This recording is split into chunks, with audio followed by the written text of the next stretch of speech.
I give out good, well it comes back to me. We can change the world, can't you see? That I boomerang, boomerang, boomerang. That I boomerang, boomerang, boomerang. That I boomerang, boomerang, boomerang. That I boomerang, boomerang, boomerang.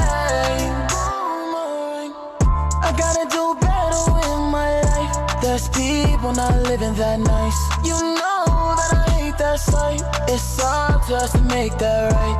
Together we can save someone's child. I believe we can make it safe in the world so wild. Dark outside, we bring the light. You're a star, so shine so bright. We can make a difference. I give out good, well it comes back to me. We can change the world, can't you see? That I boomerang, boomerang, boomerang. That I boomerang, boomerang, boomerang. That I boomerang, boomerang, boomerang. That I boomerang, boomerang, boomerang. Right now, it feels so, so good. And that I boomerang, and you know I do my thing. I'm always ready for change, this is the good life, and I don't even gotta think twice. I'ma be happy for the rest of the night. I used to do it wrong, but now I'm doing it right. Doing it right now. Oh yeah, yeah, yeah. If you're feeling good, put your hands in the air. I knew I was gonna be the man of the year. Yeah, yeah. I give out good, well it comes back to me. We can change the world, can't you see? That I boomerang, boomerang, boomerang.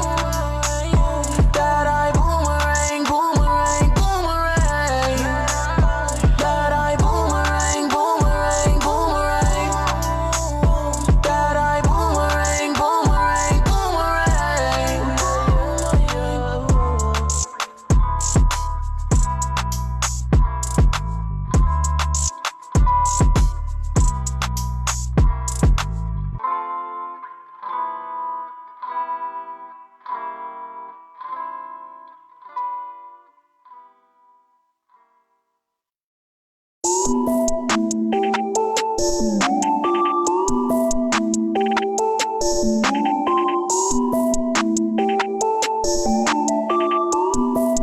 Yeah, I wanna flex, fly on a jet, count up a check, yeah, get out of debt, get out of debt, get out of debt, get out of debt, get out of debt.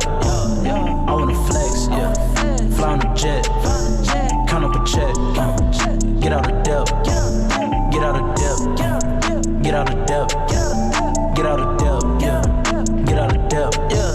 Got time for no rest, gotta stack up my bread, I gotta pay rent, yeah, can't lay in the bed, yeah, it's all in my head, I know I can do it, I can't be snoozing, ain't no more losing, do you really wanna know the truth? You gotta stay focused and stack all your loot.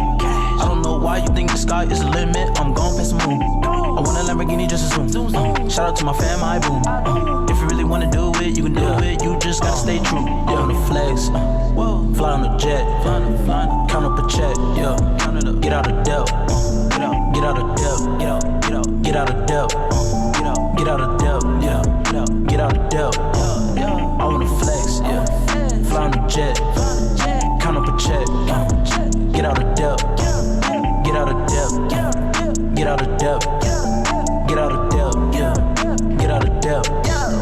I'm like G-O-O-D. Get out of debt with my homie. Nothing in this world comes free. Going diamond in a shopping spree.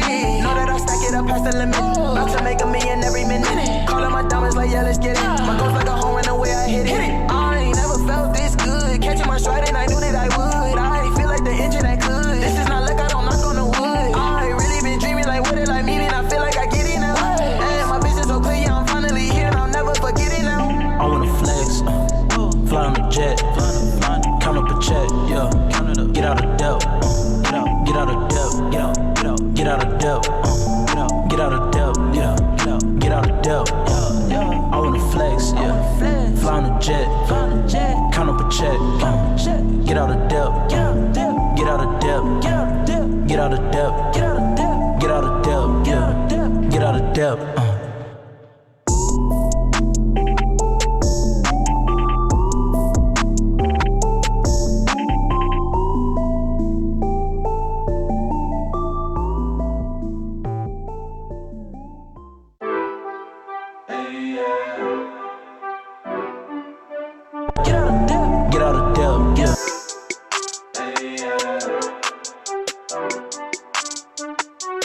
No, I had to see it before I made it happen. I'm the leader of the ship, I feel like I'm the captain. I put in hard work, now they think that it was magic. Had to turn money making to my favorite habit. Yeah, you know I got the vision. No, I got the vision. No, I got the vision. No, I got the vision. Yeah, no, I see clear. Now they think that it was magic. Had it, no, it's 2020. I got the vision, yeah. Me and my team on a mission, I made my decision. I had to change the way that I've been living, yeah. Dream big and dream bigger, yeah. Never take out on my winner, They throwing shade like a pitcher, but no, I don't miss, I'm a hitter, yeah. Follow the path, I know where it's gonna take me. Pull up in brand new Mercedes. Vision clear, it's like HD. My head is blind, that's why they hate me. Before I made it happen, I'm the leader of the ship, I feel like I'm the captain. I put in hard work, now they think that it was magic. Had to turn money making to my favorite habit. Yeah, you know I got the vision. No, I got the vision. No, I got the vision. No, I got the vision. Got the vision, seeing clearly. I'm about to make some millions yearly. Open your ears up and hear me. I'm doing what I do and they fear me. Yeah, my vision's so tunnel. I always knew that I'll be the one though. I can see far away, yeah. Counting all these blessings on the way, yeah. I know I deserve it. Yeah, I've been working. I know I earned it. My life not perfect. Connected to circuit. If you feeling lost, you gotta keep searching. No, I had to see it before I made it happen. I'm the leader of the ship, I feel like I'm the captain. I put in hard work, now they think that it was magic. Had to turn money making to my favorite habit. Yeah, you know I got the vision. No, I got the vision. No, I got the vision. No, I got the vision.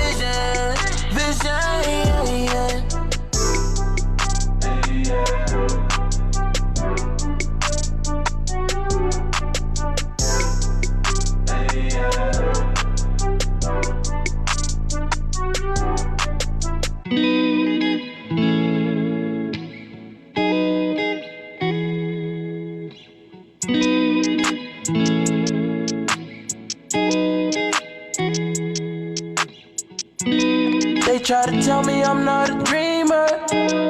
They just mad cause I'm a believer. And I'm hot just like a fever. And you not, you stuck in the freezer. If your dreams don't scale, they ain't big enough, yeah. No, I won't stop, I can't get enough, yeah. Dreams don't scale, they ain't big enough, yeah. No, I won't stop, I can't get enough, yeah. I don't think the sky is the limit. Yeah, my dream's so vivid. And you know this is just the beginning. I can reach it, don't matter the distance. What can I say? I'm a man on a mission. You know we grinding, my team ballin' like the Pistons. I've been having the same dream for a long time. Woke up and I made that dream come to life. They try to tell me I'm not a dreamer. They just mad cause I'm a believer. And I'm hot just like a fever. And you're not, you stuck in the freezer. If your dreams don't scale, they ain't big enough, yeah. No, I won't stop, I can't get enough, yeah. Dreams don't scale, they ain't big enough, yeah. No, I won't stop, I can't get enough, yeah. No, I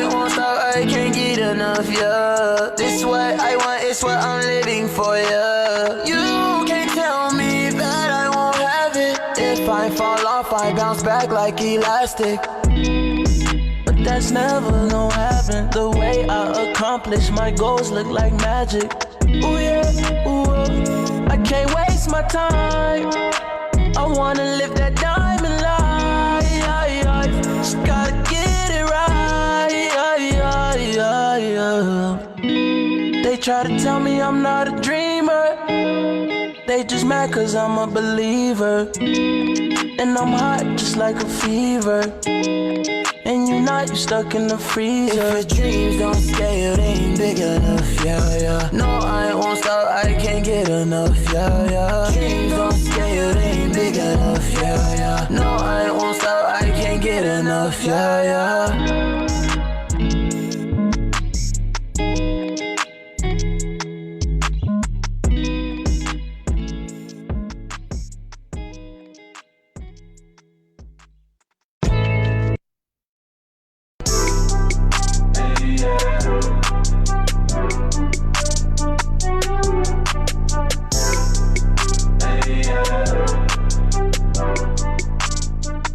There are no judgments on feelings, right? Okay, only actions. Not to say that every feeling is correct, but it's legitimate because it's a feeling. If we're talking and she says, you know, I'm sorry.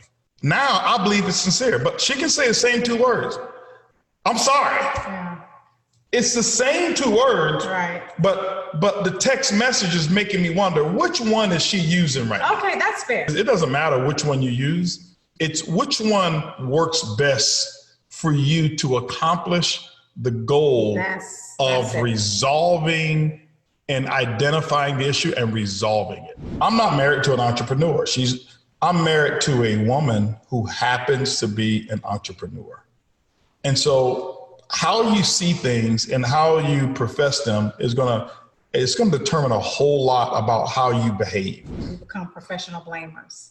And instead of understanding that the challenge that we're facing in our lives is designed to teach us something, we get all off track trying to assess blame. And then that becomes the focus.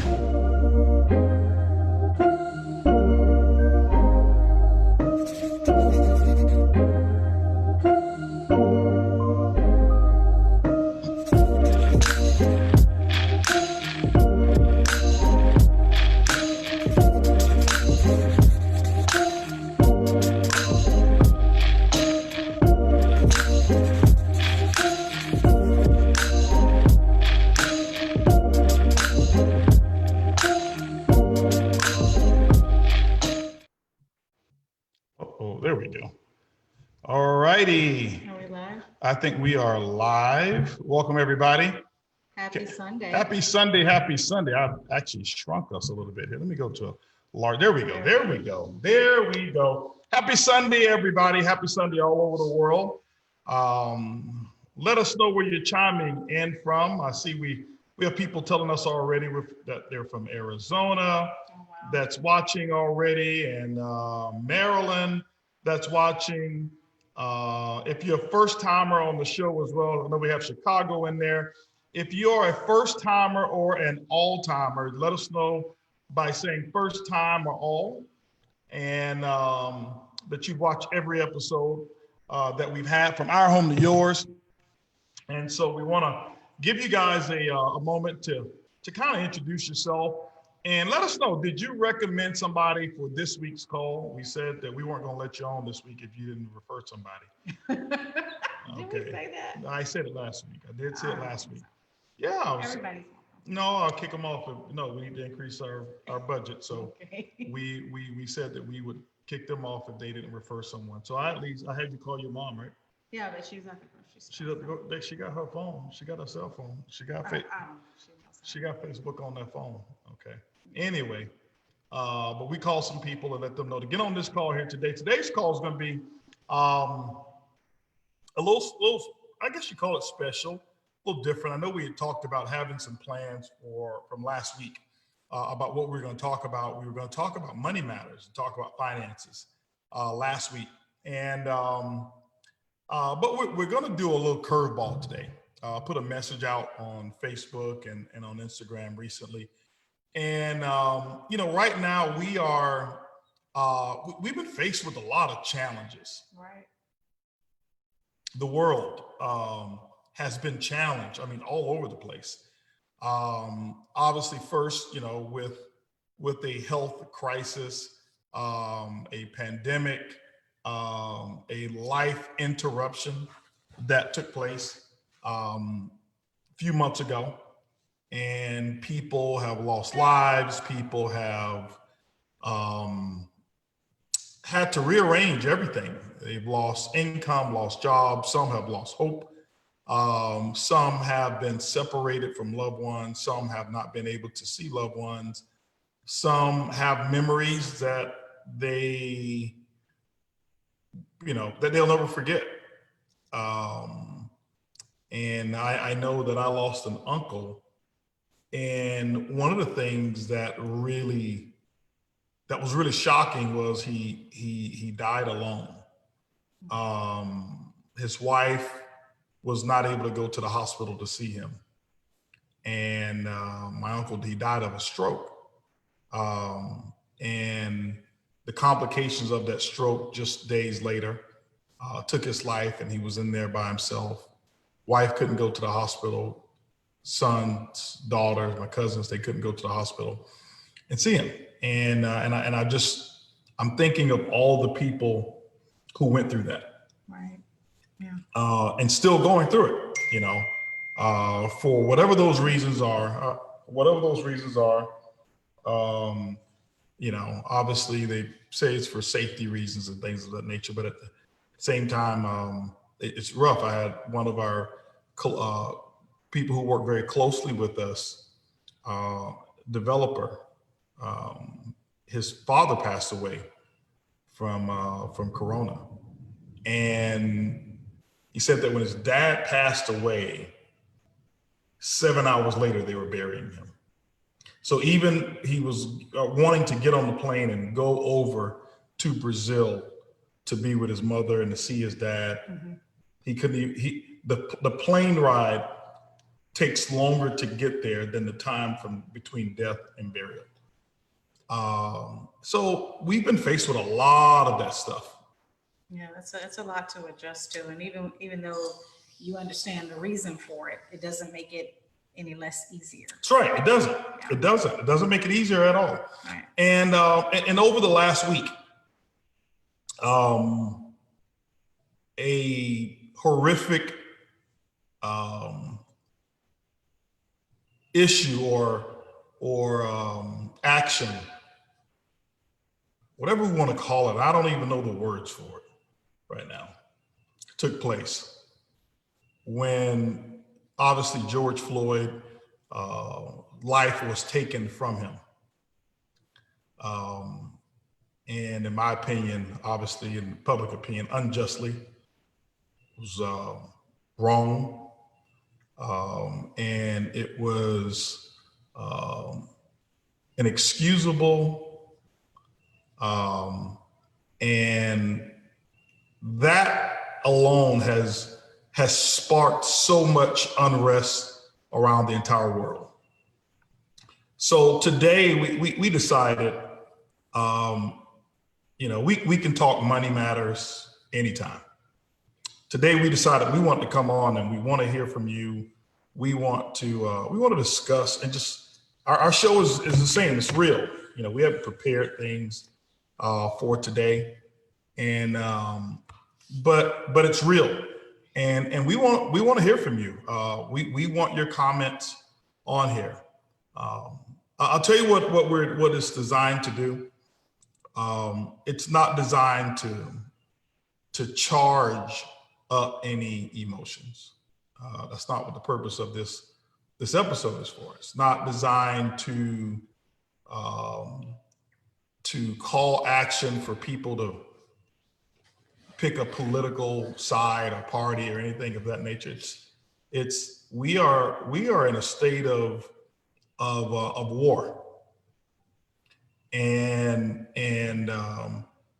everybody should be impacted, okay, by this. You're going to hear us, obviously, because we've got the video camera here. We've got the microphone. We're going to hear our opinions on it. You know, some would say, oh, you know, you're risking a lot in your business going on talking about such a issue that is so divided. I want to go ahead and share this with you. We didn't get wealthy and start a company so that we can keep our mouths quiet when real change is needed.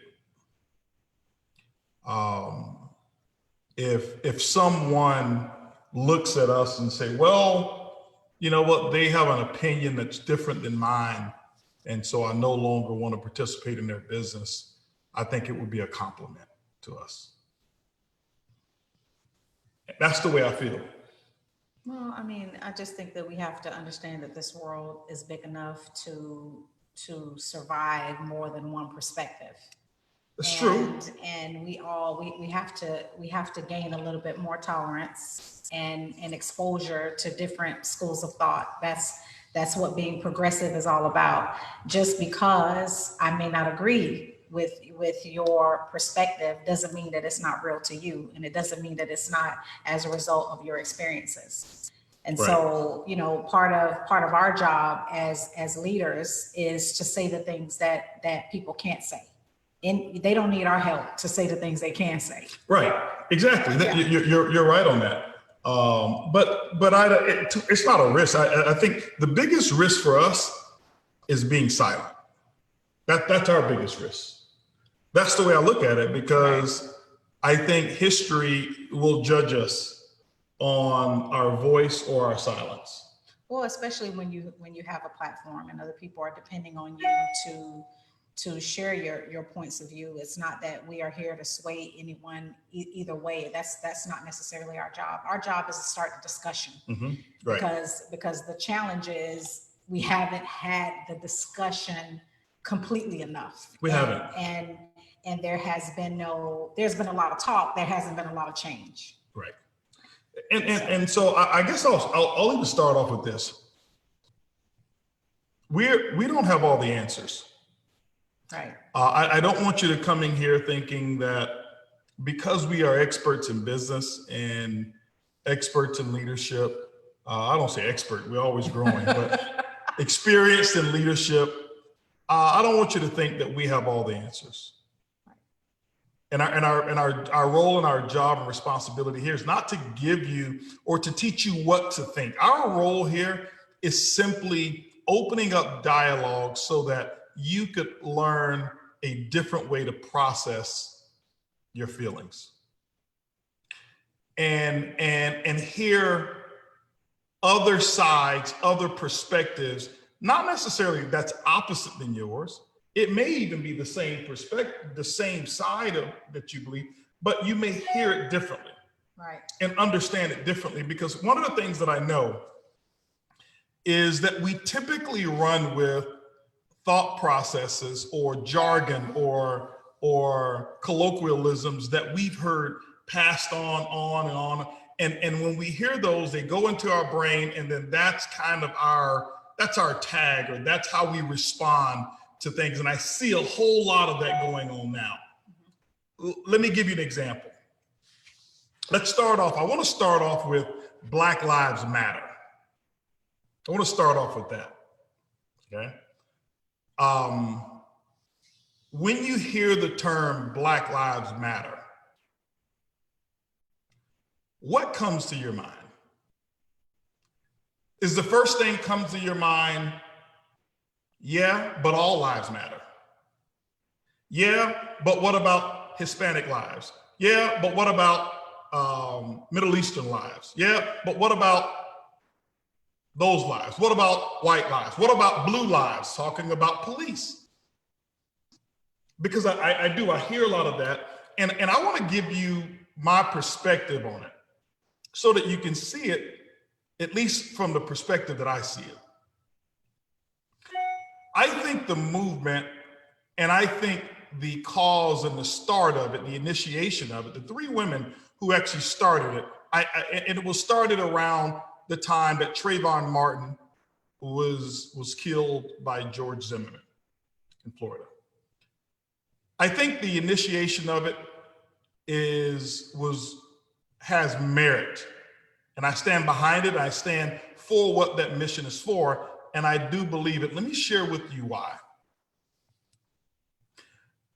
Black Lives Matter doesn't mean white lives don't matter. Doesn't mean that. Or any other life. Or any other life doesn't matter. Right.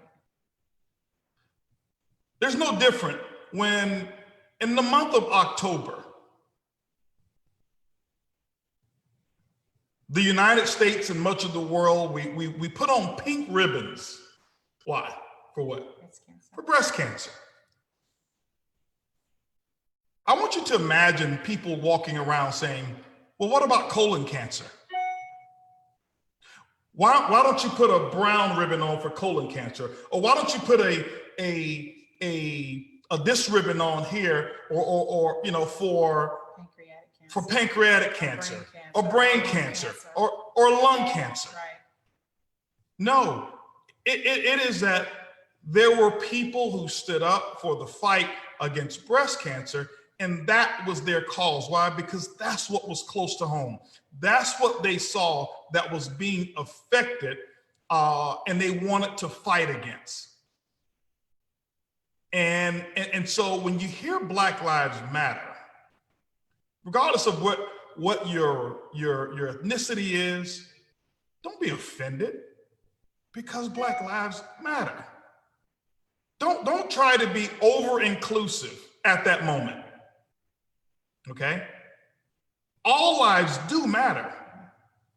But the statement just says, here's something we need to bring attention to, because here's where the disproportion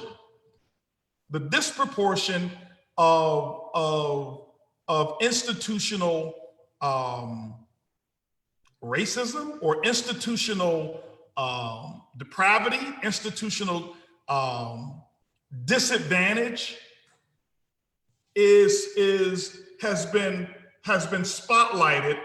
And here's where I want to pick up arms, and here's where I want to say, let me bring some change to this.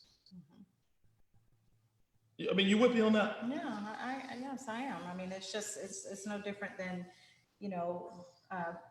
shedding a light on breast cancer is so significant to me because I have had several family members who died from breast cancer. Mm-hmm. The same way there are other people who may have an affiliation of some sort for diabetes, because maybe some people in their family are affected by that. It does not mean that one is greater than the other. It means that all of these issues are something that we should be talking about. Mm-hmm. And it takes a certain group of people who are motivated not just to sit around and think and feel, they're motivated into action to bring awareness to certain things. And so I feel like that's where our sensitivity as human beings and as Americans, even because, we happen to live in the greatest country in the world, a country that I'm very disappointed in right now, to be honest with you. We should be talking about these things, and we should be educating ourselves. Mm-hmm. And we should be supporting when it's an issue that affects one of us.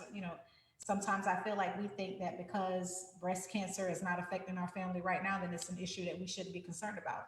Well, we don't know what's going to happen generations to come, and hopefully there's enough research money there and enough eyeballs on an issue so that women get the protection that they need. Maybe you don't have children today, but maybe mm-hmm. you might have a daughter. Mm-hmm. And so it's just, it's one of those things that we don't have to have all of the answers today. We just need to be willing and open enough to have the conversation, mm-hmm. and not be afraid of what's on the other side. Right. Yeah, and that's what it is, because I want to just like I said, I don't have all the answers, and it's not about me being right, and it's not about me being wrong. It's perspective. I come to this call today, number one, as a human, because we have a human problem. We do. I come to this call as a human first, who happens to be African American, mm-hmm. who happens to be a Black man, right. a Black woman. So it affects all of us in so many different proportions. But I wanted to at least state that, because that's one of the biggest clashes that I see so often, is that as soon as someone or Black Lives Matter is there, it's shunned. There's so much disdain. There's so much, there's so many accusations as this group of people, or the cause for standing up for something, that now they're militant, right, or they are rebellious, and that may be the case for many. But I think the cause of standing up for something, somebody's got to spark something.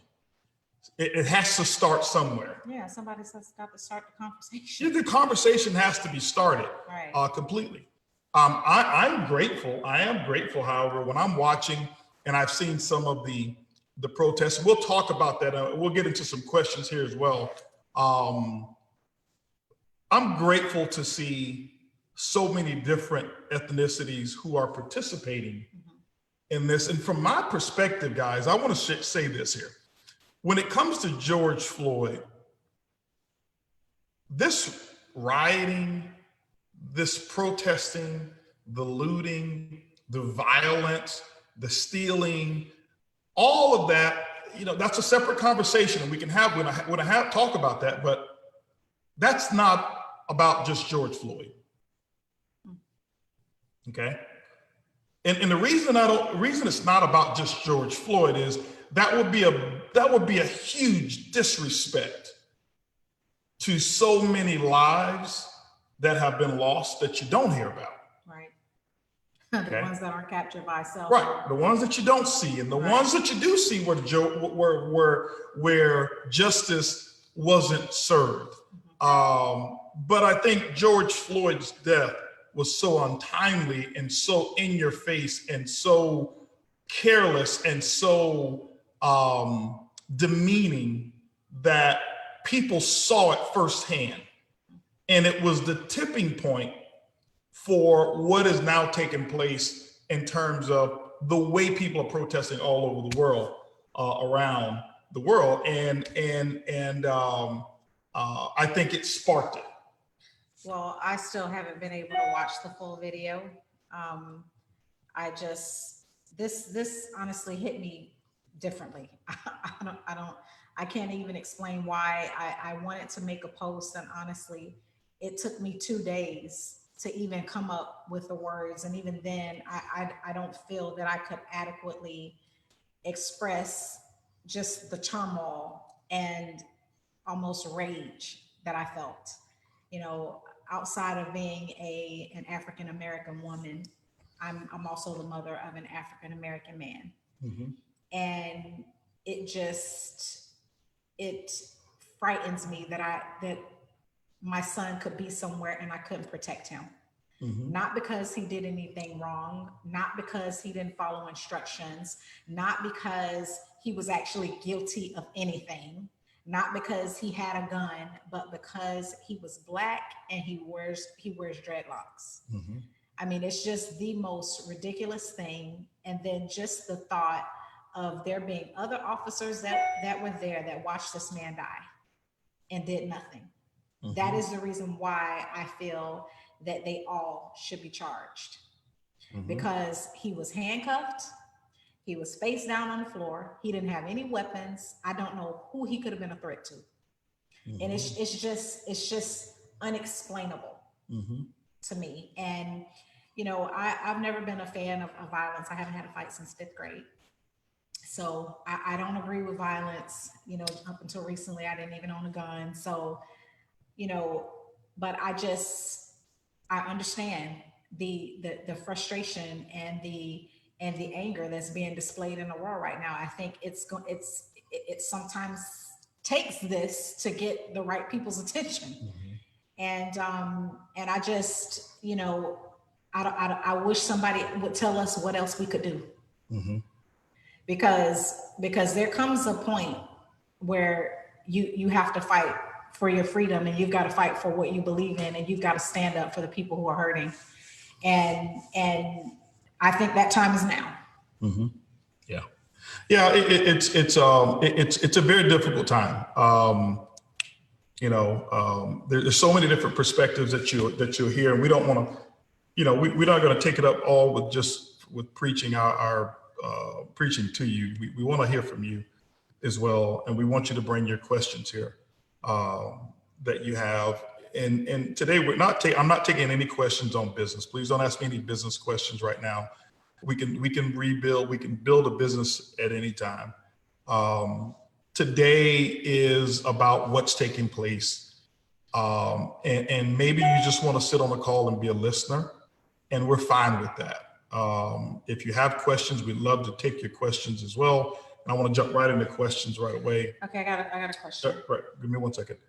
We're going to jump right into some questions as well, but and if you're confused, if you don't even know how to feel and you need guidance, some people need permission to grieve. They need permission to be angry.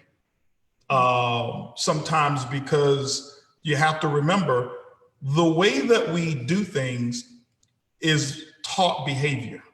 We talked about that last week when we talked about grieving. Right. In a household, when something like this happens, it may be that in your household where you grew up, it was a mentioned conversation. Did you hear what happened to the man who got killed? And that be the end of the conversation. In many households, that's what takes place.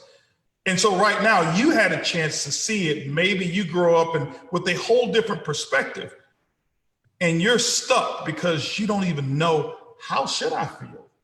I didn't see my parents get emotional about this.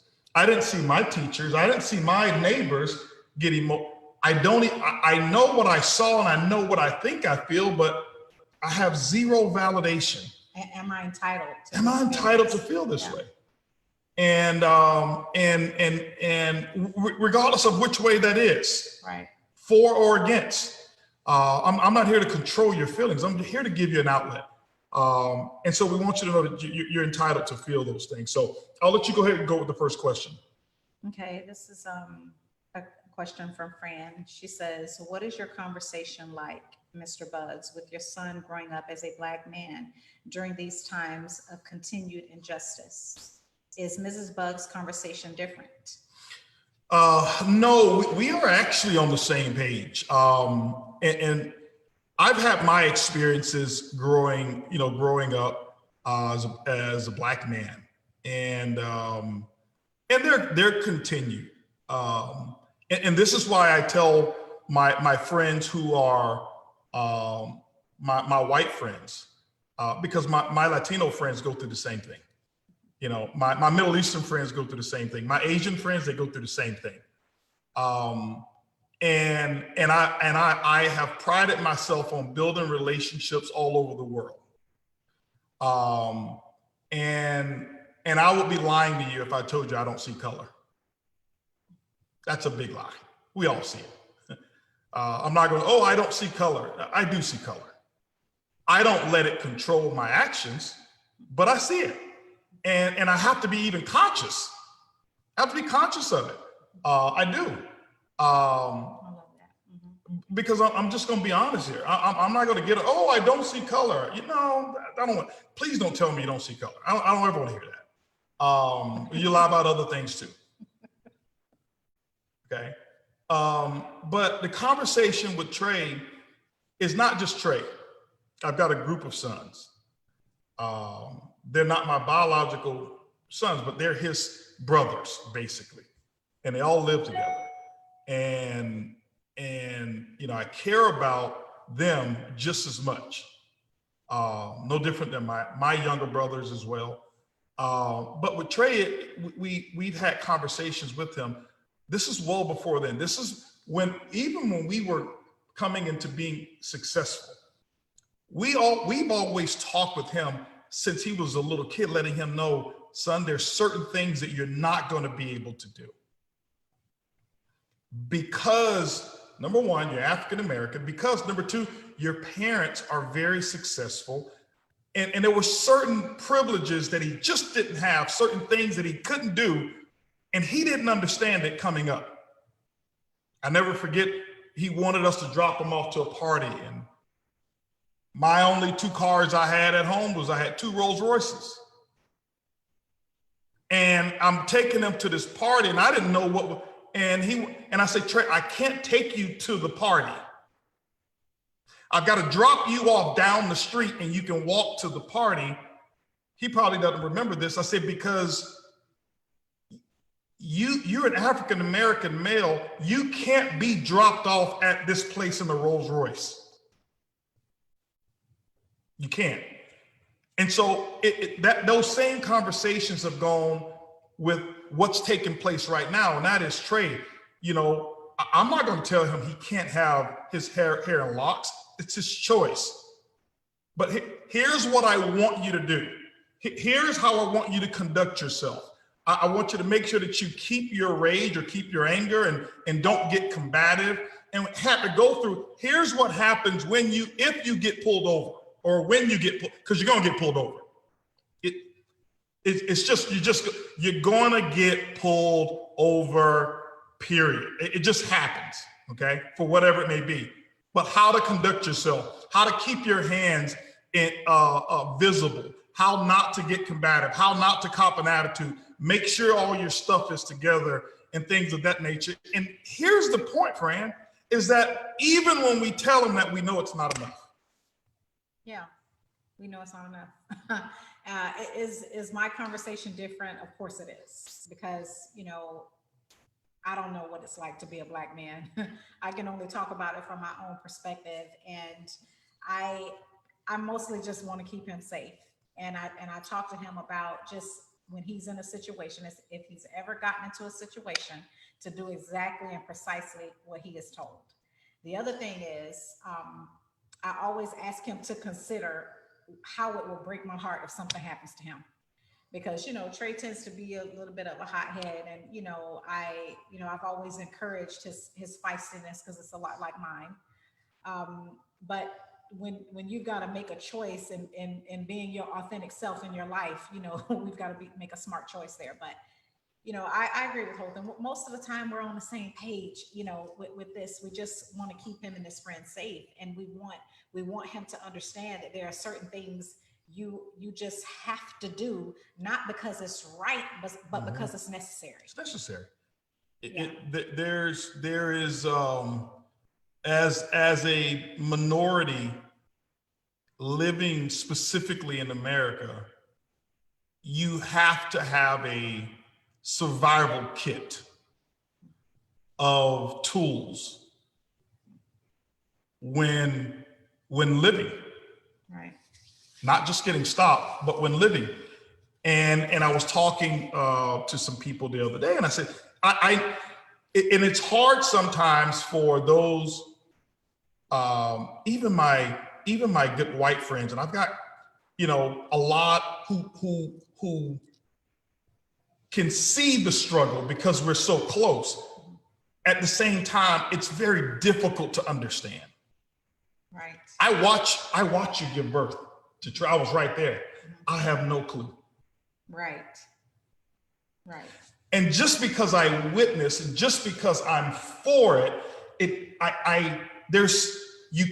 I'm just telling you, and this is not victim talk. I'm a victor. I'm a warrior. I'm not a victim at all. Right. But thank you for saying that. You can't understand it. You know, there's conversations that my white friends don't have at night with their spouse. And that is going to bed hoping that your child doesn't get killed or shot by a police officer. Those are not conversations that happen. It's like, you know, the Bill and Melinda Gates children, they don't go to bed at night waking up saying, I hope rent is going to be paid tomorrow. And I just use that as an example because those are things that are so far from their reality of having to deal with. It's not that they're not sensitive or empathetic or sympathetic. I can't understand what it feels like to give birth because I've never done it, even though I've witnessed it. Well, Okay, so how do you feel about the fact that the timing of this is interesting? Mhm. You know, we are coming off of a pandemic, and do you think that that has anything to do with how people are reacting at this particular time? Because I have to say that I have been, you know, just humbled by the outpour that I have seen from many of our Caucasian friends, and many companies and, you know, corporations throughout the world. This is the first time that I actually felt seen, you know, that Black people are seen, that the struggle is accepted and is genuinely understood.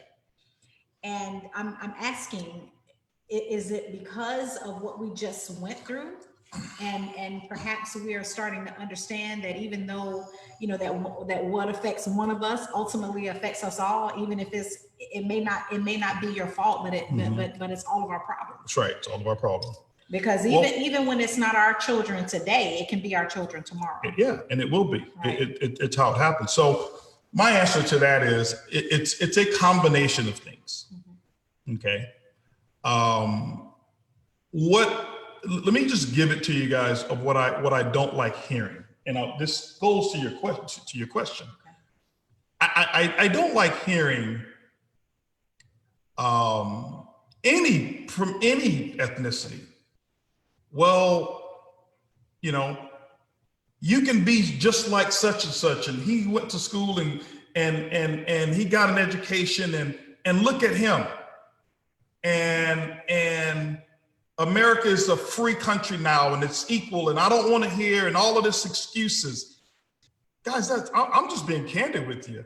That those are facts. But it's not a reality. The fact is, yeah, are we a free country? Yes. The fact is, can I pursue opportunity? Yes, I can pursue opportunity. But what you see going on right now is a combination of, I believe it's a little bit of what happened with the pandemic. Mm-hmm. People are out of work. Right. Okay. People, you know, it's hard to come by jobs. They've been out of work. Economically, they're struggling. Many are struggling, losing apartments, losing homes, being evicted, don't have this or don't have that. And that's a small part of it. The big part of it is institutionally. When you look over a period of centuries, 400 years, I want you to understand what's taking place here. And this is just to give context to it. When the slave trade took place, it wasn't peaceful. They didn't go and say, hey, listen, we'd love for you guys to come with us and get on these ships and come to America. Please come to America. Please come and let's do it, and we're going to vote and see. Yeah. No, it didn't happen that way. And when they got here, 12.5 million slaves, that was the foundation of the African-American population that's here today. Am I a slave? No, we're not slaves now, but I hate hearing, well, it was so long ago. No, it was the physical component of slavery was the least, it was the least of the two when it comes to the psychological damage and the betrayal and the being in a position where systems, organization, being able to mobilize ideas or even read or write or even have your own name and identity was completely wiped away from you. And it was not only discouraged, it was illegal. And so what happens is you have a complete system of that.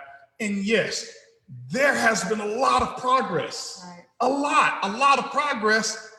But just because there's a lot of progress doesn't mean there's enough progress. Right. And so, yes, you'll have your Holton Buggses and your Earlene Buggses and your Johnny Wimpreys and your Edwin Hayneses and your, and I'm just speaking of a few of us as leaders here.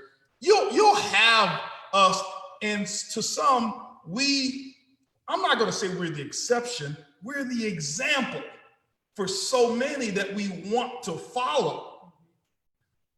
But the underpinning still exists. It still exists. So when I see people say, well, it just breaks my heart to see so much rioting and so much this and so much that and so much this, I do understand your perspective, but I want to give you another perspective just to consider. How is it that you want people to act in an organized fashion now? To think rationally now about organization, mobilization, and having the proper tools when those tools have been stripped away from them. And there's been no system of teaching that level of organization deep down in those communities so that when times do come, they understand how to properly organize them. So you're saying, I'm going to strip it away from you, but now that I need you to do it, I want you to act accordingly. It just doesn't work that way. Well, and stuff we can get again. What room can a person who was killed on the street go back to get their life? Right. I mean, right. You know, it's not the same thing. It's not. It's not the same thing. And like I say, guys, my thing is not calling out victimhood here. This is systematic. And so this is synonymous to me to this. Here's what it is synonymous to. It is synonymous that when I'm gonna tell you what I don't like hearing. What? When Me Too movement became the Me Too movement, and I've seen women who have been sexually harassed, who have been raped, and who have been this and who've been that. I can't stand when I hear a man say, she shouldn't have been wearing that. She shouldn't have been up in Mike Tyson's room at that time, or she shouldn't have been flirting, or she shouldn't have had too much to drink. You can't blame the victim and ask the victim to fix what is systematically incorrect. I mean, that may very well be true, but it still doesn't mean that she deserved to be raped or something. Right. So, but you see what I'm saying here, right? It has nothing to do with the other. Yeah, you can't do that. And so, you know, when you look at all of what was going on, what took place when enough women, predominantly white women, it became such an issue, they start taking away their money. They start taking away jobs. You saw what the Me Too movement did. You saw that. Go watch the movie on Bombshell on Netflix. Watch it. It's educational. It shows you when people want to stop something from happening, they can put a stop to it. And so what I don't like the fact that people shed the light on the looting. Do I support it? No. But you understand. I understand. Right. So when people shed all this light on the looting, it's a deflection, because the same energy that is on the looting is not on what happened systematically of why the racist cop would even do such a thing. That's where the problem, it's not with the looters. Target, do you think Target is going to be hurt? Yeah. Are there going to be some people that lose their businesses? Yes. And I hate that. I empathize and I sympathize with that. Yeah, but since when is change comfortable? Right. Right. Let me ask you, did Harriet Tubman start the Underground Railroad legally, or was she breaking the law? Was she risking her life every time she was trying to save somebody else? She was breaking the law. Why? Because standing and asking and begging oppressors, institutional oppression, to undo the benefit that they're receiving from the oppression, it goes to deaf ears. And so I've got to do what I've got to do. And here's, I believe, what we're seeing today. Now, are there some people taking, I'm not even talking about those. Yeah, there's a lot of people who are taking advantage. And to be candid with you, a lot of the looters are not for the real, are not for the cause. Many of the people that you see, guys, just so you know, are on the other side. Yeah. Many of the people are staged, placed there to do a lot of the damage, to make the cause of Black Lives Matter, or to make the cause of racial injustice when people speak out, to say, look what happens every time they want justice. They loot, they break into places. So don't fall for the smoke screen. You know, Let's see if we have some questions. we got some more questions. I don't want to get on my soapbox here. Babe, you've been on your soapbox. I do. I have, but this is soapbox time, and today we're going more than an hour. So, no, just because this is important. This is important. Okay, this is important. But all right, as a Caucasian or other race, what's the best thing we can do to uplift and support you during these times? Thank you for that question. Oh my It's the right God. question. Thank you for asking that. Yeah. Don't be silent.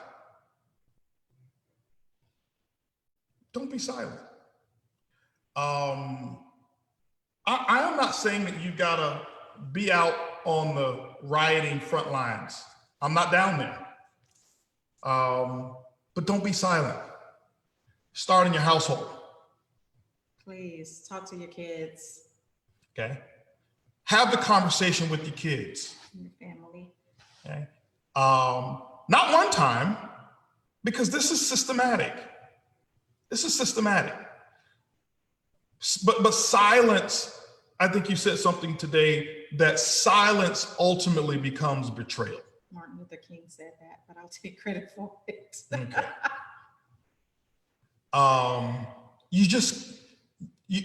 Because silence basically is complicity. It is. It is. Go ahead. And I'll just say this too. I've always been the type of person to pick a side. I don't play neutral. You know, leaders in the humble sense, and when you are dealing with your organization, of course, you have to try to maintain some neutrality between people, amongst people. But when it comes to issues, I'm gonna tell you, I have no problem picking a side. I am very strong on my belief system, and very strong on the things that I stand up for. And I think opportunities like this give us a chance to show that we really mean business and that we mean what we say. And so in my opinion, if you are someone who's asking what you can do, get on your social media, share your opinions. Talk with your friends, talk with your family members, find out if there are petitions out there in your local communities or even online that you can be a part of to show your support. I mean, all of those things matter, but mainly just don't be silent. Mm-hmm. And do not act like this is not an issue, a real issue that is happening in America that we all should be concerned about. Yeah, it's a human issue. It just happens to be a human issue within a certain category, just such as we talked about breast cancer. It's a human issue. But it was the right question. Thank you. It's the right question. Whoever asked that. Yeah. Next question. What type of advice would you have for mental health after this? I couldn't give advice on that. I think if a person has a mental health issue, which is a very serious issue, very serious, and I'm grateful, by the way, that I'm watching more people now consider mental health to be a real health challenge. It is. We're becoming more vocal about it. I grew up, I grew up with looking at mental health, as not a health issue. It was, you were almost, again, you were scrutinized as well for having mental health. We would call people crazy, or that person's crazy. I remember we had this guy named Mr. Willie. Mr. Willie's crazy. And we would label them because that's what I grew up and that's what I knew, until I got around some people who knew better. And I start to say, oh no, it's no different than, I heard Kanye West talk about it as well. He says people laugh at him stuff. He said, just like some people have a broken arm or a broken leg, nobody laughs at them. I've got a broken brain. And so seek counsel, seek advice, professional help if there's some issues that you see that you're in undergoing because of this here. Seek professional help. Let me get back to some of these others here. Okay. I have a younger sister in her 30s, and she's fed up with protesting and preaching. She's ready to join some of the more radical groups in dealing with the issue. What advice do you have on what can I do or say to stress the importance of staying peaceful? All right.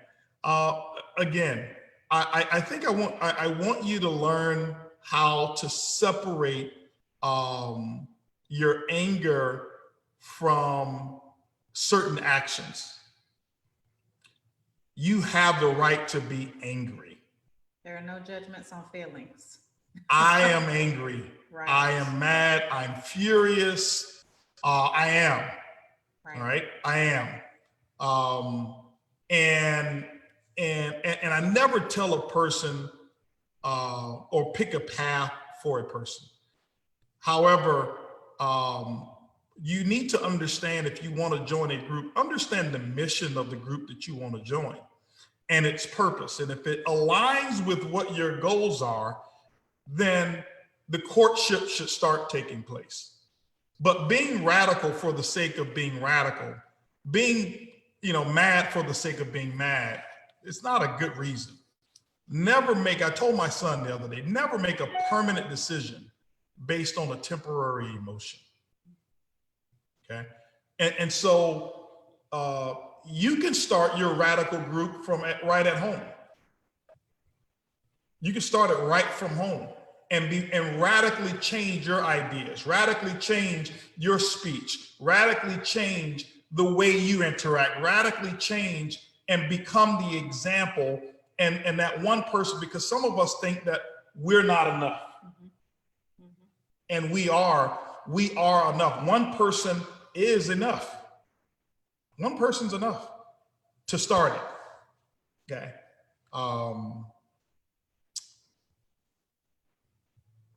This is from Mike Thomas. How do you feel about people saying blacks don't have the same opportunity as white counterparts? Now, let's talk about that. I spoke on that a little bit. It's true. And anybody who says it's not true, they aren't looking deep enough. Okay? It's true, but it's not an excuse. Okay? Because what typically happens, is we look and we'll say, look, Obama was president. See, look. And we'll always point to one example to show how the same opportunity exists. Let me ask you a question. Have you ever seen the basketball lottery? And you see that the losing team has more balls in the lottery bucket? The team who just won the championship don't even get to join the draft. But they'll take the worst, maybe 12 teams, and they are a part of the lottery with the worst team having the most balls in the lottery. Meaning the probability of them drafting, getting the first pick is more. The team with the most wins in the lottery have the least amount of balls in that same barrel, which systematically means they have fewer opportunities to be chosen. And so in some respects, that's how it works when it comes to opportunities between blacks or minorities and whites in some respects. Okay?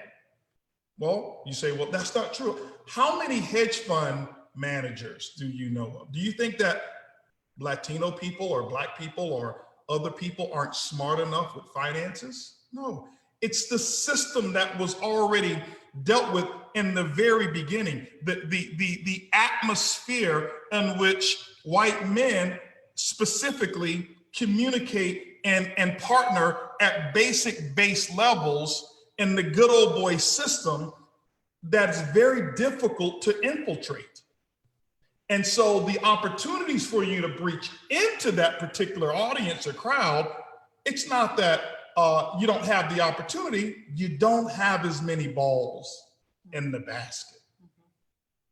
And so it's just a little bit different. That's all it is. It's different. It's not an excuse, but it's real. No, it's real. It is real. It is real. See what other questions we have over here. Johnny said something. Okay. Let me see if you can respond to this. He says, saying nothing is saying a lot.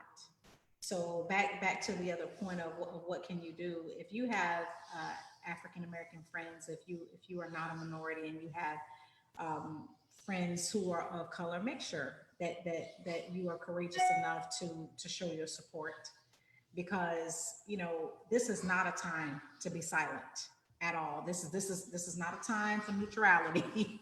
This is a time for you to step up and show that you understand what is happening in the world. There are a lot of people that are hurting, and a lot of people who need reassurance and support right now. Mm-hmm. And I'm pretty sure if you ask enough people the right questions, you're going to find a way to make yourself useful or lend some support.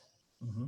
Yeah, definitely. I'm definitely taking notice of who is keeping silent, because that's very important to me. Yeah, it's very important. It's really important. But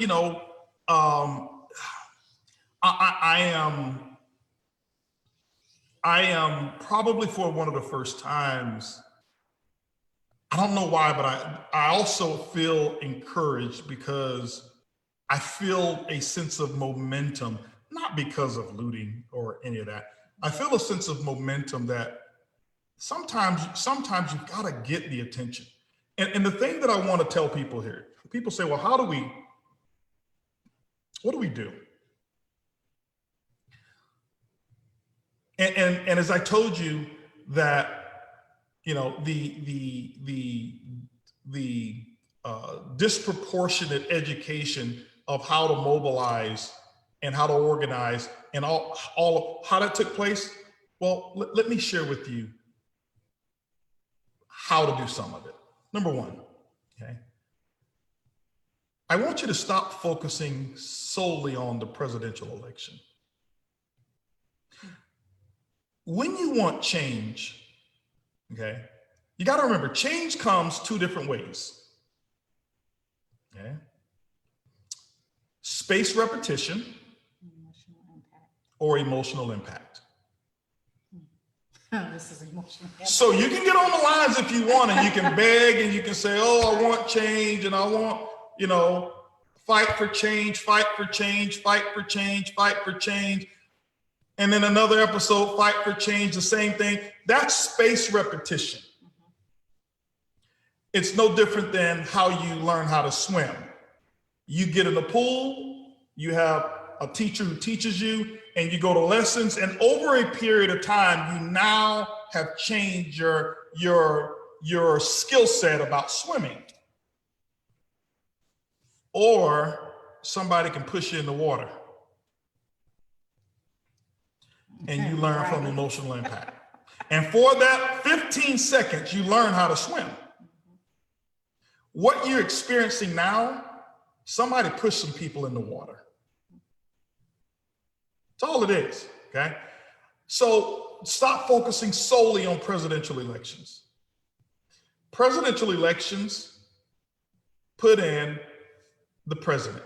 But there's three branches of our government, okay? You also have to look at your state, your senators, okay? Your House of Representatives. You got to look at your local officials as well, your attorney generals, vote people. your DA, because what happens is sometimes you have organizations or groups of people, no matter what your race or background or political affiliation, focus on, well, here's who I want to put in for president. And I don't get the results that I want. Why? Because it's like you went to the store for to get ingredients for a cake and came back with coconut flour, if you know what I'm talking about. And you left the eggs as well. You didn't finish. You got to finish. Yeah. Okay. And so you got to understand and get yourself educated and understand what branch of government and what does this official do, and so that your voice can get heard at the polls. That's one of the things that you can do, that you can actually impact change, because at least we are a country of laws. Unfortunately, in this case, we're not enforcing the laws, and that's why we've got an issue here. But we are a country of laws, and you can change those laws. And the way that you change them is by kicking their ass at the voting polls. You want to unseat them? Get their ass out of that seat over there on the polls. That's how you can. But don't just go vote one time. Educate yourself, your family, and say, who is it that's going to be city council? What do they stand for? If you want lower taxes in your community, understand who you're voting for. And I'm talking about, home taxes. If you want, better roads, better streets, who's going for that? And understand what it is that you want. If you want tougher laws on how arrests are made, find a candidate. And if there's not one, you know what? You need to get together with someone who's looking for change and have them to be able to identify someone who's willing to go in and fight to make sure that they put those restrictions on respecting the lives of minorities when arrests are made. And we get the wrong ones out. Is it going to be a tough job? Yes, it is. Yes. Because that organization, the police, that's a strong organization right there. And that's not white or black, that's blue. And that is institutional, the power and the disregard for life, not just white cops, black cops too, Asian cops, Latino cops. Because when it comes to, there's some great ones, and I'm so proud, and I'm not proud, I am grateful of our police. We need it. But what I'm telling you is that when they put the uniform on, many of them, it's blue against black, it's blue against brown. And so it's tough to break that, right. But we've broken tougher curses. So do we have any more questions? I think we do. Let's see here. Oh, they said repeat the name of the Netflix movie. Oh, Bombshell. Bombshell is with oh my goodness, what is the girl's name? Man, we're forgetting them all. Charlize Theron. Yes, Charlize Theron, and who's the lady that was married to Tom Hanks? I forgot. Tom Cruise. I mean, baby, the name of the movie is enough. It's okay. Called Bombshell. Anyway, just look it up on Netflix. It's called Bombshell. Look at your phone, see if you've got some questions there. Let me see if I've got some from Mark. No, here. I don't have any more questions. Any questions? Okay. So the main thing, guys, is have conversations. Don't be silent. Discuss this. If you're angry, talk. Don't just act. Talk first. Have some discussion. Have some conversation. Have some conversation that's tough. Don't shrink, people. Yeah. Don't shrink. When it gets tough, don't shrink. We've got to be able to communicate our way out of this. Yeah. And if you shut down, if you ignore, it's not going to help us get to where we need to go. We need to be a little bit more courageous about these things, because this is a human issue. Mm-hmm. Today the conversation is about Black and brown people, but tomorrow it could be about women. The next day it could be about children. Who knows? But we've got to be bigger people. You have to be, because it dominates us all. And here's the thing I want you to. This is why it's so important, because it doesn't get. I want you to understand my perspective. On my perspective, America has two groups of people that are always protected. I believe that there's, when we talk about classes, and I'm using the economic classes that we are aware of. These are just my opinions, and you could completely differ with me. And I'm I'm not imposing my beliefs on you, but we have what we call the rich, we have the middle class, and we have the poor. It's what they call it. We've been on every level. Right? So economically, the rich and the poor are protected.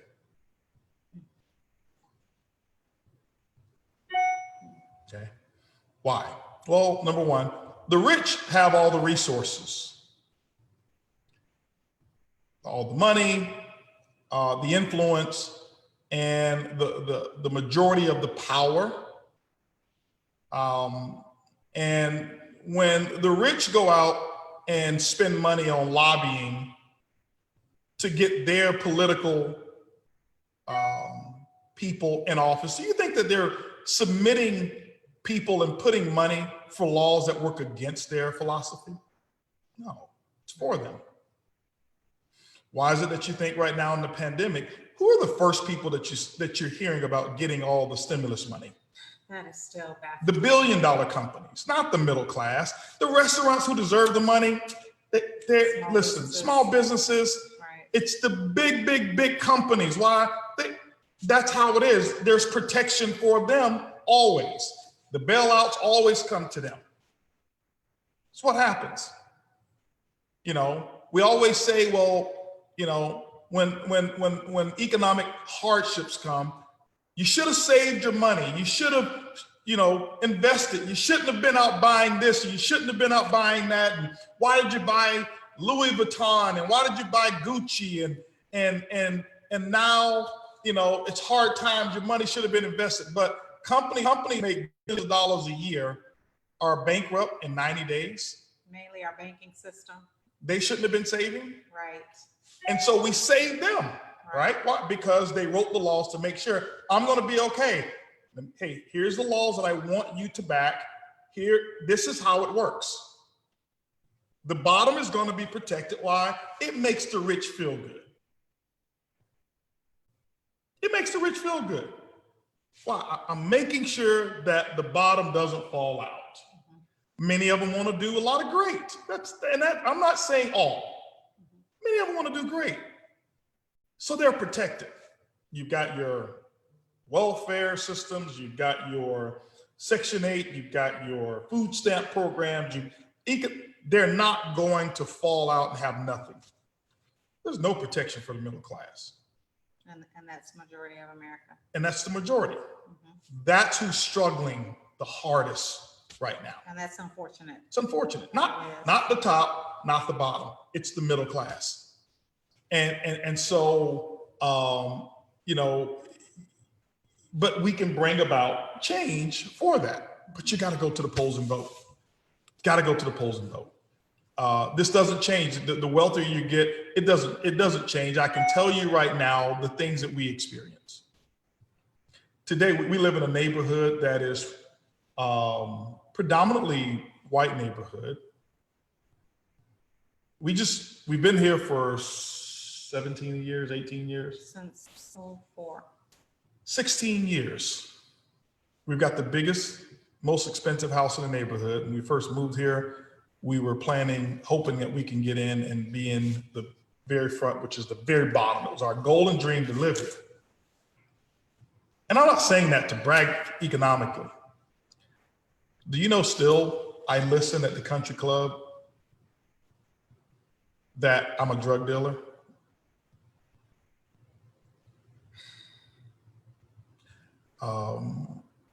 The guy who owns the second largest house in this neighborhood is 19,000 square feet. Nobody's ever thought of him as a drug dealer. He's white. He's a white guy. He's a hedge fund manager. But because I got the most expensive, the best lot in the neighborhood, and we happen to be African. We happen to be African American. We must be drug dealers. Yes. And I'm sitting, but here's what we did. I was sitting, and just tell you a story. I was sitting on the back at the country club having dinner with a Latino friend of mine. And I just shared this story to give some relevance to what happens every day. And we're sitting there eating dinner, and they didn't know who I was, and they didn't know who he was. And eating lunch, and my table was right next to theirs. And from the country club, you can see my house, and it took 5 years to build this house. And it was a family there. And they turned around, looked at the house, and they said, wow, how long is it going to take them to build that house? They got the kids there. They have no idea who I am. And the guy turned around, he said, I don't know, but he's been building it for a long time. I heard he's in the coffee business. And the other guy, who was his son, who was an older man, probably in his 30s, says, no, he's a drug dealer. The guy sells drugs. And I just basically turned my head and says, no, I actually do sell coffee. They were stunned, and they said, oh, you know the guy who owns that house? They still couldn't believe it was me. I said, yeah, it's me, and I own 3 of them in the neighborhood. And they quietly packed up and went inside and had finished their meal inside, took the kids. It was the son, his daughter, and their kids, and the parents, the grandparents, having a discussion about me being a drug dealer. But that's normal. I deal with that all the time. I very seldom have anybody to say, hey, are you a CEO of a company? Are you a businessman? No. So these are the things that we're talking about. So when people don't understand the anger, it's because this is what you live with every day.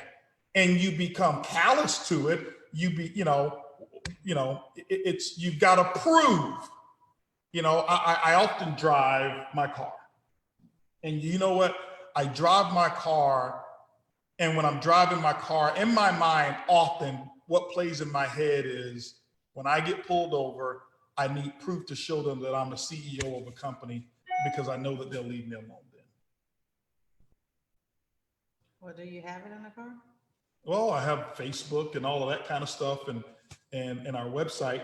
But I'm just saying, I shouldn't have to think. I'm not doing anything wrong. Yeah. But I'm just shedding light to many of our friends, and even women who don't know what it's like. I'm just shedding light on some of the thought processes that that we deal with. And I'm not one who's suffering from economic disenfranchisement. I'm not one who's living in the economically oppressed and feeling like I don't have a way out, because you can't fight your way out of something that you can't see the light. Right. You can't. Right. And the thing of it is, I mean, you have a lot of experience and a lot of influence and a lot of resources. What about the people who don't have that? Yeah. And that's why they have to loot, and they have to riot, and they have to protest. It's my neighbors today, babe. I drive the Vibe Tesla. Nobody speaks to me. You know why? They think I'm a driver. I drive the Rolls Royce because they can't see in the window, right? They can't see in, but the Vibe, it's got Vibe all over it, right? The Tesla. And I was telling Ed that they don't speak to me. Why? I'm a driver. I'm a driver, not a black driver, not a white driver. I am an Uber driver. My neighborhood is notorious for speaking to everyone. I drive the Rolls Royce, I drive the Lamborghini, they break their necks to speak. Why? Well, Fran says, and that in and of itself is a problem. We are so used to it that when we snap and rebel against the stereotype, people see it as we take it too far. Yeah. Yeah, but when you just, at some point you just get sick and tired. It's just, it's so humiliating to be sitting next to somebody calling you a drug dealer when you know that's not who you are and what you're about, and they have no idea who you are or what you do for a living, and can sit and have such a callous conversation like that. It just really irritates me. And some of them at the moment, I'm not saying harm has been, I'm just explaining stuff. I'm here venting too. Yeah, You know, I mean, I am. it's a I'm real venting issue. too, and this is my way of protesting. This Pretty is my way. sad. Yeah, we have people come over. We had a guy come over. I called a guy to change light bulbs. We've got 700 ceiling lights in this house. How do you know the number? Because I bought them. Oh. And I called a guy to change light bulbs, and he comes over, and anytime somebody does something in my house, I call my foreman for the contracting company. We still have a great relationship because these are it's special lights, and it's not just a light bulb to screw in. It's a little different, right? You need tools to change it. I bring him over, and he comes over to my other house that's in the neighborhood. And I says, well, let's go over to the other house. And I bring him over here as well. And he's looking at the light bulbs, and my other contractor who's there, who's Robert, who's a white guy. And he looks at me thinking that Robert is my boss. And I've already told him, Holton, he sees my name on the thing, but he couldn't believe a black man. And he didn't mean any harm. But I'm just saying, these are the silent thoughts of it's automatically disqualified for having something great because your skin color does not match up with what I've been taught your skin color should look like, because I haven't seen you on television. I haven't seen you with a basketball or football, or I haven't seen you with a microphone or on the screen. So this is the only thing that and ladies and gentlemen, that's not just white people. Yeah, that's us too. That's Universal. but that's the system. Yeah. The system, that's what we're talking about. Yeah, I mean, and of course, that's why it's important for you know, people like Michelle and Barack to be in the White House, so that people of color can see that we can achieve on that level, and then it has some normalcy. Absolutely. Any other questions before we wrap it up? Okay, I got a couple questions. Have you ever had to deal with racism? Your position as CEO of a company? If so, how do you handle it? Yes, I do. And you deal with it quite often. And let me give you an example. And I wouldn't say necessarily racism. Now, I want to define racism from my perspective. Racism is when you are of a different ethnicity, and that is systematically known to be superior or majority. Okay.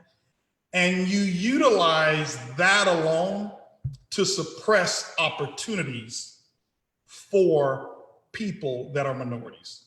Okay. Racism and prejudices are different. Right. Okay. Right. So racism is when it's power. Okay. And so, you can have a minority who's prejudiced against another race, but they don't have the power to be racist. Right. So, yes. Okay. They don't have the power to exercise racism. And that's just my perspective of how I look at it. Prejudices, we all have them. But yes, it happens. It happens quite often. How do you deal with it? Well, I'll give you an example. Edwin showed me a video, and it's somebody who's, there was a guy, he wanted to get me kicked out of network marketing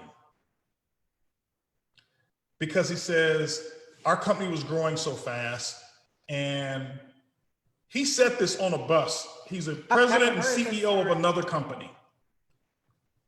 That Holton Bugs, yeah, he's bad for our industry, and we're pulling together to get him banned from network marketing.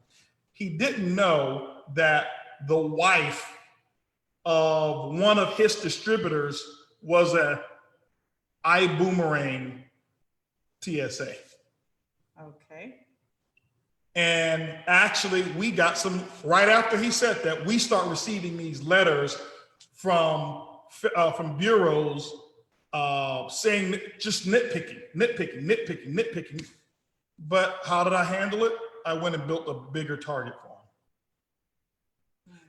If you're going to take me down, you're not going to take me down small. You're going to take me down, and the world is going to know. But I pass it off to my attorneys and say, hey, listen, y'all, I'm not a lawyer. I'm not going to get emotionally involved in that. I can't handle that.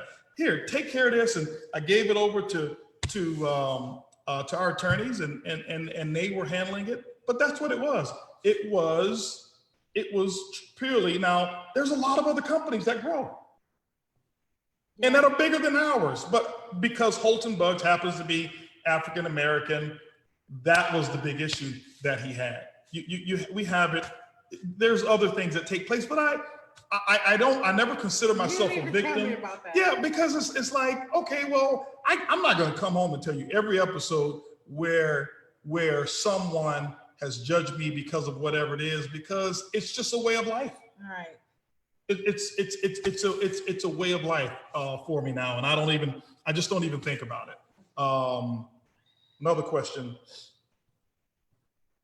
Someone asked about a toolkit for survival. When I said toolkit, what I basically I meant that as a metaphor. You've got to have a tool. You've got to have a system of tools. Tools are basically mechanisms that you actually utilize to make a job much easier. So survival, how do I make surviving much easier? Number one, toolkit, always have a phone. Make sure if you get pulled over, don't put it in their face, have it video recorded or audio recorded, whatever it may be. Learning different mechanisms, put that in your toolbox. Hey, why are you pulling me over? And I'll tell you this, there's some people out there who have this militant mindset because they've read a few books or whatever it is, or taken some seminars, and they love to challenge the police officers, verbally, because I know my rights. Well, you do know your rights, but do you want to be right or do you want to be alive? So understand discretion, understand judgment at that moment. Have that as a part of your toolkit, is what I'm saying. I'm not talking about a physical toolkit. I'm talking about things that will help you, that will increase the odds of you surviving an encounter with the police officer, specifically if you're one that feels threatened, if you know you have a nervous energy, about getting pulled over, because I do. I'm just being candid. I don't like getting pulled over at night. Don't ever pull over. If it's nighttime, put your flashers on and pull over to a well-lit store. Any kids out there who are listening to me now, don't pull over in some dark place. Put your flashers on. You drive slow and wait until you get to a well-lit store or corner where there's a lot of traffic. You pull into there, and that is where you stop, because that's just what you have to do. You have to exercise better judgment. Okay. I think we're going to be wrapping it up. Let me see some of the other questions here. How do you interact with a Caucasian business partner who you have done business with for many years that displays the attitude of, well, what did he do when Black people get killed by the police? That is, that's another part of the systemic ignorance, because you have to understand that's what that business partner has been taught. It doesn't automatically mean that they mean harm or that they are against that Black person or that Latino person or that minority person. It means that they're ignorant. Ignorant just simply means without knowing, lacking of knowledge. And so it's incumbent upon you to either set aside some time to have them see the other side. My brother told my mom, he said, this George Floyd, it all started with a fake $20 bill. And I was talking to my mom. I said, no, tell my brother, it didn't start with a fake $20 bill. It started with the cop being racist. And so people are saying, well, what if he hadn't had the $20 bill, the counterfeit $20 bill? Okay. Well, what is the crime? What if he did have it? What is the punishment for it? Not death by kneeling. No. Then he goes through the system properly. So it doesn't matter, but that's also the same thing of saying, how high was her skirt when she claimed she got raped? And who's to say that he even intentionally passed a fraudulent $20 bill? He could have gotten it at a bank or at a. Right. But I don't even go to those details because we don't know those details. You know what I'm saying? What I'm saying is, even if the $20 bill, even if it was true that it was a fake $20 bill, it still doesn't mean that he was intending to commit a crime. Right. So, but even if he was, the worst case is he was. The worst case is he was. Is that deserving of death? It's not. No. So that's why don't get caught up in the crime of what George Floyd was doing, because that's a distraction. And then there's this conversation about he could have had pre-existing conditions. Let me say something about that. You know, if he had a bad heart and he hadn't been face down with somebody's knee on his neck, he probably would have survived. And I don't care if he would have died the day after just by natural causes. He should have had the opportunity to die of natural causes. Right. And in a action that was that severe and that violent, in my opinion, is enough to give a person a heart attack. So I mean, I just feel like the police officers are still at fault. Yeah, I with that, I personally, I don't allow that distraction to come in. One other thing that people say is, oh, you know what, now you're giving them what they want. They want to pit blacks against whites. And, somebody went on Rocksmith's social media and they made that comment, wow, you're making this about race. No, that statement alone is what they want. They want someone coming in charging people who are upset with race baiting. No, it's reality. Yeah. It's real reality of what's taking place. And so I just don't get involved with the arguments about the minutia of the details, but I'll take my counterpart and say, hey, let me explain a few things to you of why. Educate yourself, become educated, and don't spew out a lot of ignorant statements that you can't substantiate or that you don't really know about. And if it's your opinion, state it as your opinion, but don't state it as a fact. And I mean, at the same time, we still have to do business, people. We're not going to be able to, you can't change everybody's mind. We live in America. Everybody's entitled to their opinion. Mm-hmm. You know, it's great that we can come on a platform like this and have a discussion about it, but we still have to do business. And so you do have to, if a person just wants to be ignorant, you may have to just take that discussion off the table. Yeah. So, many people are saying, thank you for this platform. And we haven't been able to watch all of these comments or anything. See here, the Cub Foods is known for calling cops on black people. We have a lot of that takes place. We're talking about just the root of it. It's systemic. It's opportunity systemic. It's accessibility systemic, of having access to certain things. And downright institutionalized. Right. I don't blame. Yeah. I don't blame a culture or a body of an organization of people who have not had that opportunity to have access to the proper information. Is the information available? Yes, it is.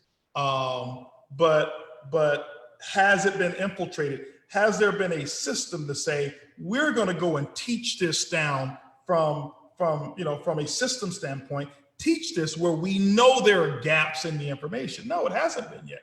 You've got individuals, you do have organizations that have been doing it, but the problem still exists. And I tell you that because I have family.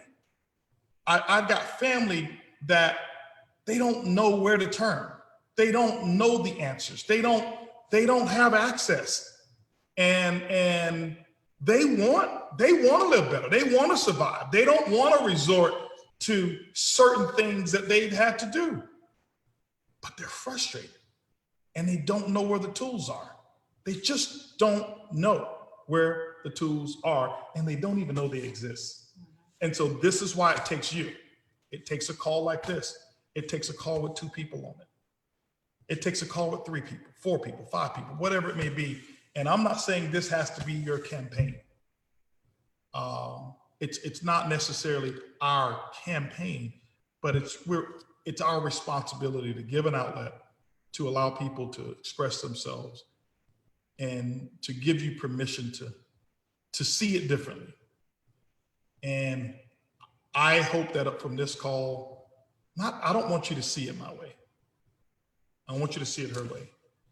I want you to have an additional viewpoint from 2 people who lead and who have been responsible for leading large numbers of people. And the contacts that I have, the associations that I have with people of influence, and how we get together and we have conversation and discuss similar things about the solution. And we're not financially affected as much, but we're not talking about the money. We're talking about the people that we need to reach and we want to reach, and the strategies that we need to employ of how to do it. Guys, if we don't have enough time to even start talking about where it starts. I mean, how deep it goes. Right. But I'm grateful that you chimed in. I'm grateful that you made a comment. The thing I would tell you is vote, understand who you're voting for, why you're voting, and stop voting just because that's who your mama voted for. Make your vote your vote. Our vote is not my mama's vote. It's my vote. It's our vote. And get educated and stop only voting for the biggest prize, because those smaller prizes affect you more. I can tell you that right now.